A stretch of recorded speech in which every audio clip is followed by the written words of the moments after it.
Hi everyone, and welcome to Horror Spectator. If you're new here, consider subscribing. We dive deep into the darkest, most chilling real-life horror stories out there.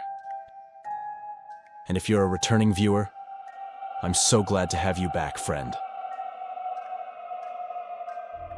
In this video, we're diving into 3 stories that took place in the Appalachian Mountains.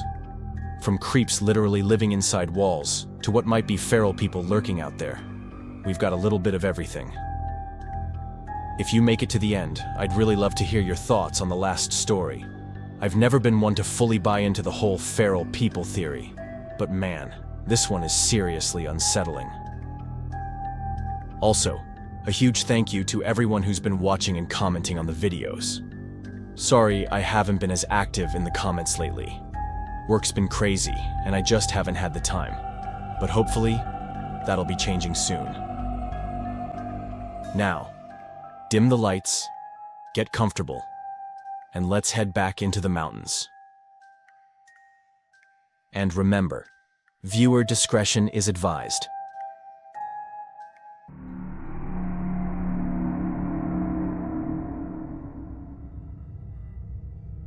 I have a friend who owns a lake house in the Appalachians. It's in a fairly remote area, but still accessible by car. So even though the closest neighbor is way too far to hear you scream if anything happens, it's not like we were completely cut off from the world either. Even though the place belongs to them, it's more of a vacation home, one they only use every now and then. So when they went to Europe for a long trip, they offered me the key. I'd been trying to impress my new girlfriend for a while, and the lake house seemed like the perfect way to do it. A romantic getaway.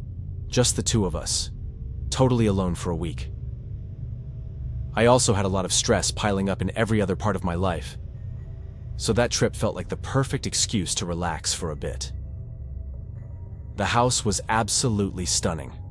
I'd seen it once before, years ago, at a party they hosted, but I had no idea how beautiful it really was.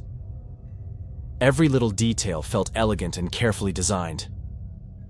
Elsa was completely charmed. I was happy things were starting off just right, or at least, that's what I thought at the time. James, my buddy who owns the house, had sent me a detailed video walking me through every lock in the place, showing which key on the keychain opened which door. The house might look modern from the outside, but the structure itself is old, and all the locks were different. Even though Elsa and I were both thrilled to be there, something felt off. We felt it from the start, especially me. I've always had this instinct, this sharp sense for danger. I grew up in a rough neighborhood and my stepfather was a cruel man. So I learned early on how to recognize the kind of situations I didn't want to get into. More than just recognizing them, I learned how to act on that instinct. How to stay sharp and alert. So when we first arrived and I felt a little uneasy, I didn't brush it off. I paid attention, stayed on edge. But honestly, there wasn't anything concrete to be worried about yet. So I tried to relax. That morning we unpacked and settled into the house. And in the afternoon we spent some time by the lake, soaking in the peace. Overall, it had been close to a perfect day. I was happy. But later that night, I just couldn't sleep. The air was thick, almost suffocating, and the AC didn't seem to be working right. I left Elsa asleep in bed and went downstairs. I've always liked walking around at night, and that house, big and unfamiliar, felt like just the kind of space I wanted to wander through. The downstairs was much cooler than the bedroom upstairs, so I sat on the couch, enjoying the quiet. But the second I sat down, I heard the floor creak, right next to me. Like someone had stepped on it. I froze, called out Elsa's name, thinking maybe she'd gotten up and followed me down. No answer. I got up to check it out.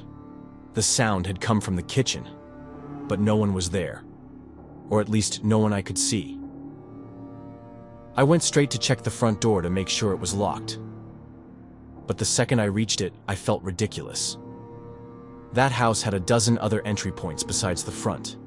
Windows, side doors, maybe even basement access. I didn't even know where all of them were. That thought made me feel incredibly exposed.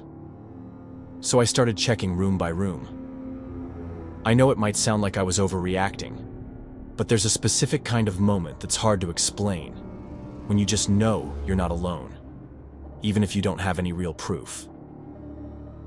It took me over an hour and a half to go through everything, but in the end, I felt confident the house was locked up tight. I finally went back to bed around 3:30 in the morning.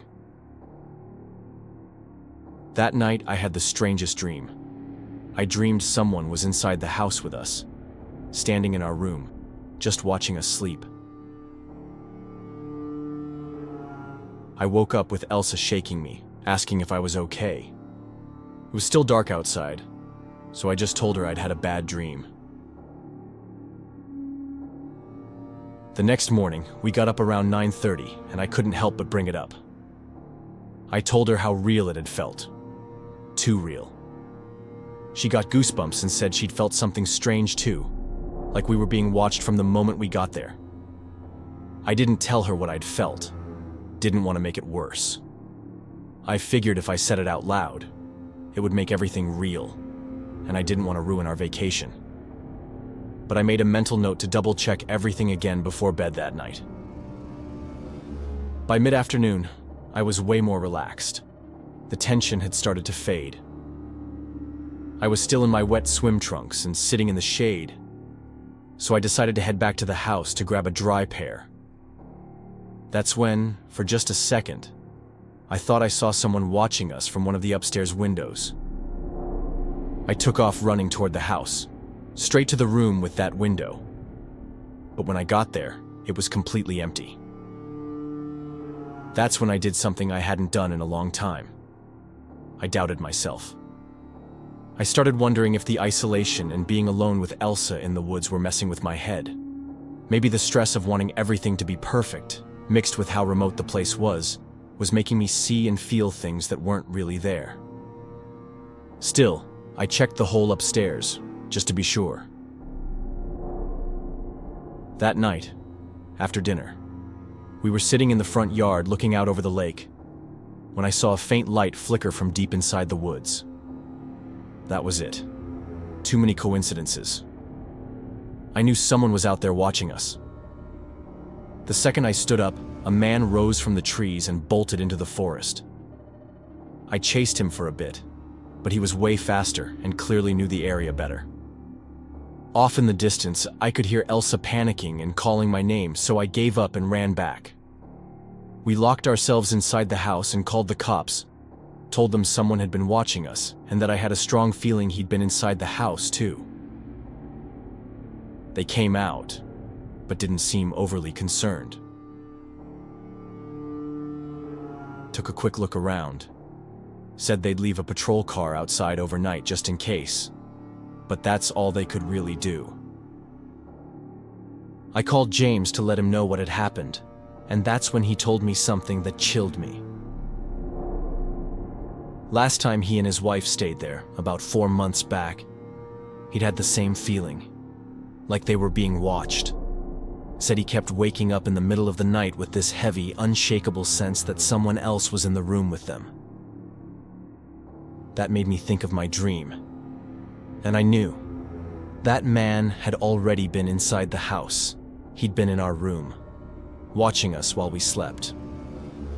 I didn't tell Elsa. I didn't want to scare her, especially with the cops outside now, but I couldn't sleep. Around 4 a.m., I got out of bed to check if the patrol car was still there. So I stepped into the hallway to go to the next room. Right as I was about to enter, I saw a pair of legs hanging down from the ceiling at the end of the hallway. I froze and let out this involuntary yell. Seconds later, Elsa was next to me asking what was wrong, and the police were already in the house. Turns out the legs were someone climbing up into the attic. We had no idea there even was an attic. The hatch was practically invisible, but still, once you know it's there, it's obvious. The cops searched the attic, and what they found was horrifying. There was no one up there anymore, but there were clear signs someone had been living there. Dirty clothes everywhere, including ours. There were pictures of us swimming, eating, and sleeping. Not just pictures of us. Even photos of people I didn't recognize, some of them clearly years old. Whoever this guy was, he'd been living in that house for years. He used the walls to move around. There was a massive hole in the attic wall that connected to the lower parts of the house. That's how he'd been getting in and out without anyone noticing. He lived inside the walls. James was obviously shaken. He flew back to the States as fast as he could. He told me he hadn't mentioned the attic because he'd only ever been up there once as a kid. It had been completely forgotten over the years. It's been 8 years since all that happened, and the police never found anything else. We still don't know who that man was or why he was collecting our clothes and pictures, and I'm not sure I want to know.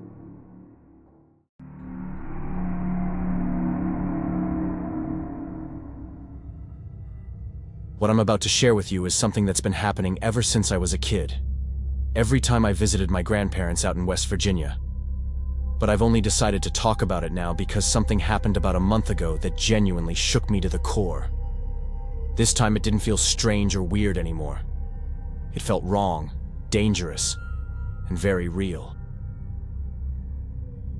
I live in Denver now with my parents. My dad's side of the family's all from there.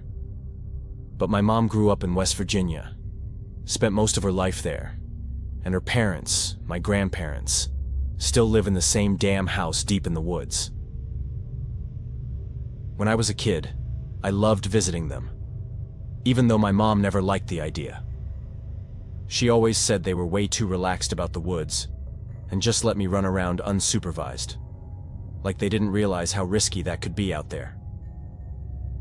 My mom still tells this story from when I was little, how I was outside playing with my grandpa, and he took his eyes off me for literally a second, and when he turned back, I was already halfway into the woods, walking straight toward a voice I thought I recognized.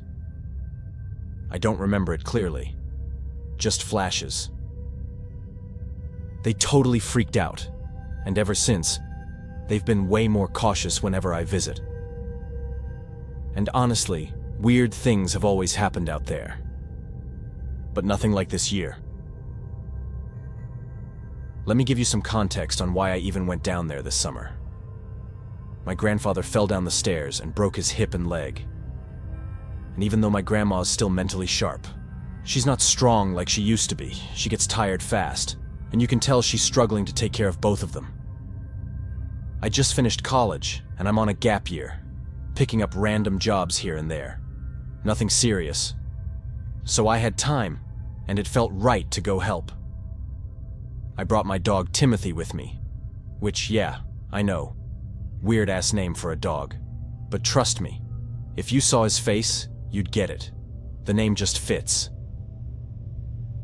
I thought he'd love it there. Big yard, edge of the forest, plenty of space to explore.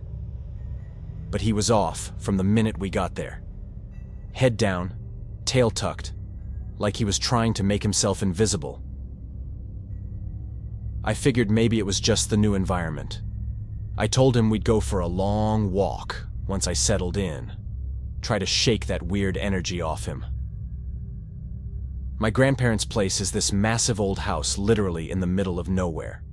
The kind of place where the gravel road feels like it hasn't been maintained since the 70s. In the winter, it's basically inaccessible without a truck. In summer, it's easier, but still feels like you're driving straight into the past. While I was on that road, I kept thinking about all the things my mom used to say about the Appalachians. How you sometimes see people who aren't really there, hear voices that sound familiar, except no one's actually around. How you're never supposed to answer when someone calls your name from the woods. A whole list of creepy little rules she drilled into me every time I visited. I always thought she was just superstitious. One time I even got so pissed off I called her small-minded.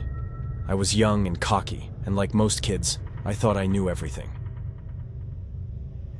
When I finally pulled up to the house, I took this deep breath and felt the air hit different.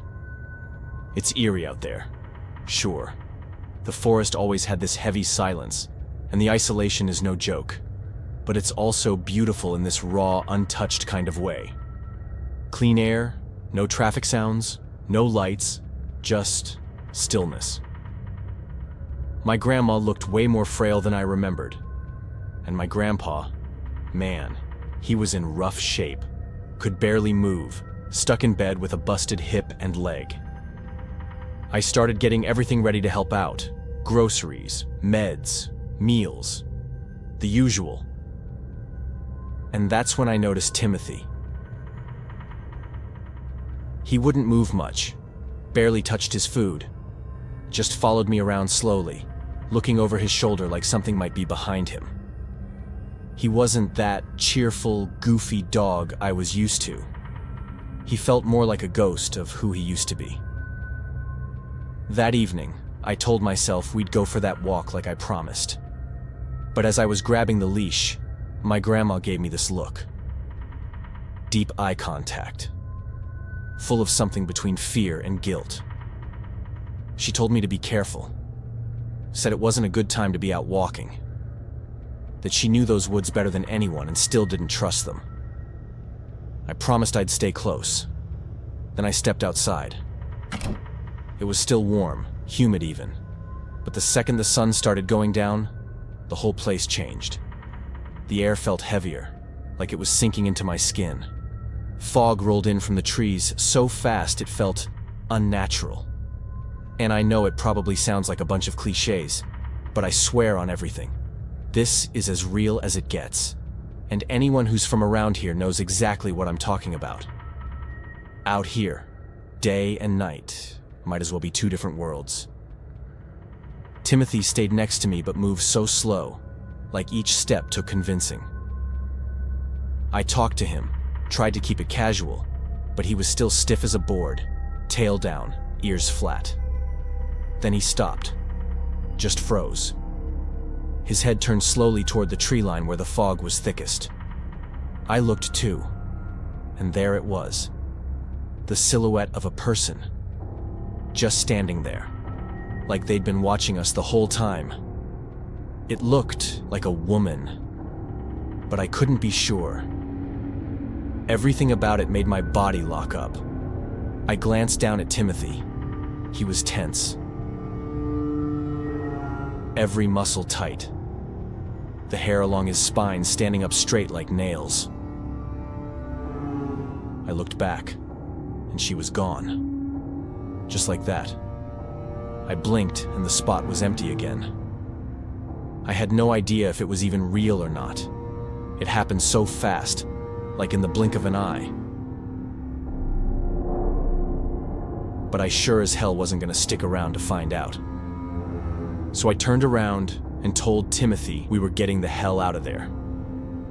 But then I heard it. A sound I still can't describe. Not screaming, not crying. Just this murmuring, low and slow, like a woman whispering right behind me. Except there was no one there. I spun around, trying to see if someone was standing behind me. But there was absolutely nothing there. Just the trees and that thick, creeping fog. But the sound kept going, right there beside me like it was stuck to my skin. It kept going, like it was floating in the air between my ears. And Timothy. I've never seen him like that. Frozen in place, eyes wide with something like real fear. Like he could hear her, too. I grabbed his leash and ran straight back to the house. When I burst through the door, my grandma was already standing by the window, staring out like she knew exactly what we'd seen. I asked her what the hell that was. She didn't answer right away. Just said she's seen her before, heard the murmuring at night. Sometimes it calls to her too, but she never answers. And right then, everything I used to laugh off, everything my mom warned me about felt real in a way that made me sick to my stomach. I don't know what I saw. I don't even want to guess. But I know it wasn't just some lost person in the woods. It was something else. I'm still here, but I don't leave the house after dark anymore. Hell, I don't even go near the windows when the sun starts going down. Sometimes my curiosity gets the best of me, and I peek out, just to see if she's back. But so far, nothing. The worst part is not knowing and not having a reason. Not being able to explain what I saw. I can't tell anyone about this. My mom would lose her mind. She knows what goes on in these woods. And as much as I've wanted to tell my friends, none of them would ever take me seriously. They've never been out here. Some of them probably haven't even set foot anywhere near a forest.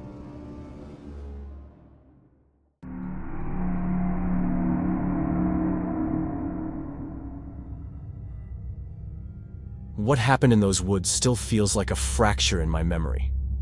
Something too strange, too disturbing to fully understand. It all started as a simple trip. The three of us, me, Carl, and Mason, had always talked about exploring different parts of the Appalachian range. And over the years, we'd spent time in various corners of it.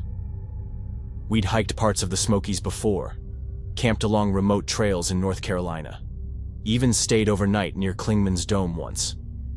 But none of us had ever been to West Virginia. That summer, we decided it was finally time. It was early July. We had a stretch of time off, and the plan was straightforward. Drive up, hike into a backcountry zone we'd researched near the Monongahela National Forest, set up camp by the second day, and spend 3 nights out there. It wasn't meant to be anything too intense, just a few friends escaping work, phones, and the weight of routine for a while. The first day went off without a hitch. The drive-in was long, winding through back roads that narrowed the deeper we got into the mountains. At one point, we lost service entirely and wouldn't get it back again for the rest of the trip. That was fine by us. It was half the point after all. The woods out there felt different though. It's like they're even more remote than other places. Not that the Smokies aren't already way out there, because they are. But West Virginia just hits different. It's a whole other kind of isolated. The kind of place that makes you speak a little softer without even realizing it.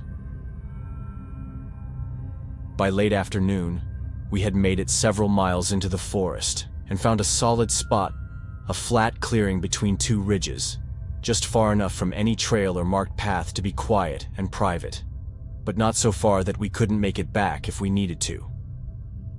We cooked dinner, lit a small fire, and sat under the trees, listening to the wind move through the branches overhead. That first night was calm and uneventful. I remember thinking how still everything was, how quiet the forest became after dark. It wasn't until the second night that everything began to fall apart. We'd spent most of that second day hiking around, mapping the terrain, and even stumbled across an old stone foundation deep in the brush. Just a few moss-covered remains of some forgotten homestead. That night, after another quiet meal, we were sitting around the fire when it happened. It was close to 10 p.m., maybe a little later, when we saw them. 2 girls, stumbling through the trees toward our camp. They looked terrified. Their clothes were torn, covered in dirt and pine needles. One of them was barefoot. The other kept looking behind her like she expected something, to come crawling out of the woods at any second. They were talking over each other so fast I could barely make out anything, except for the fact that they kept saying they were being followed.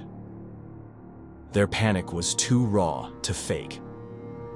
It crossed my mind for a second that it might be a setup, some kind of trick, but it didn't feel that way.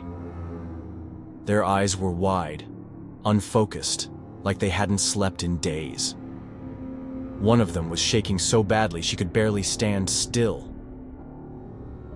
Eventually, we pieced together that they'd been out there for at least 2 nights, possibly longer, and claimed they were being chased by a group of people.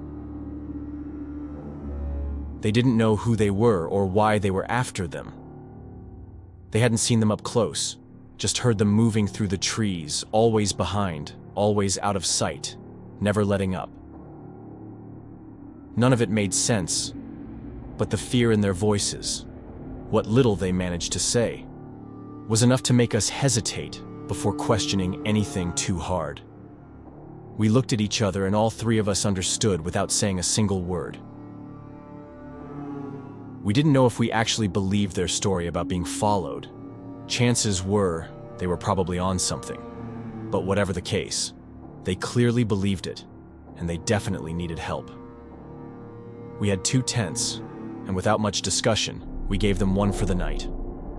Mason and I would share the other. Carl offered to stay up and keep watch for the first shift. We figured it was the least we could do.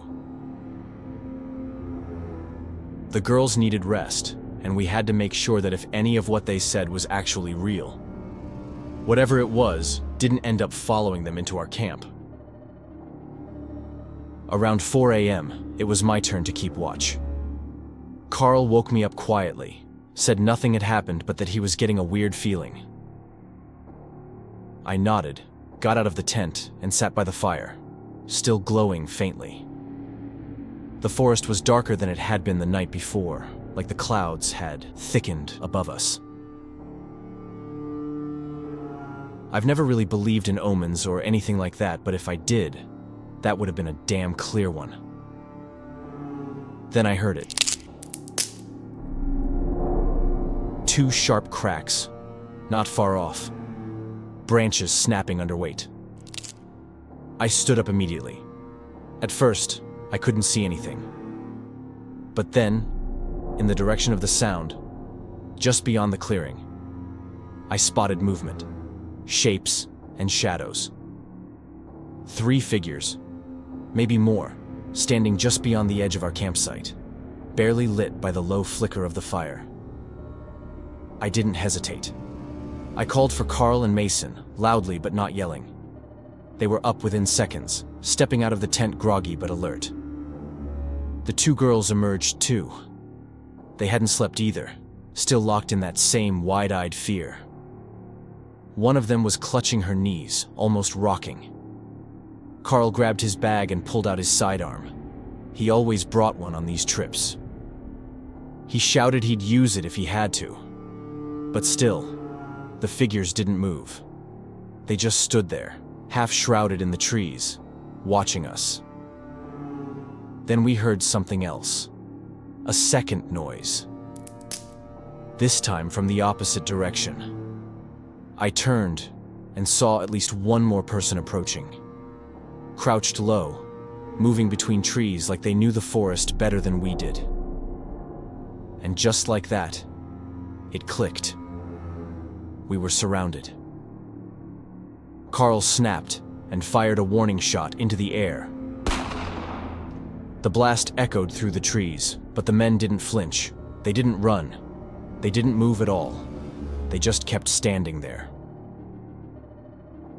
It was like they truly believed that the shot was just a bluff.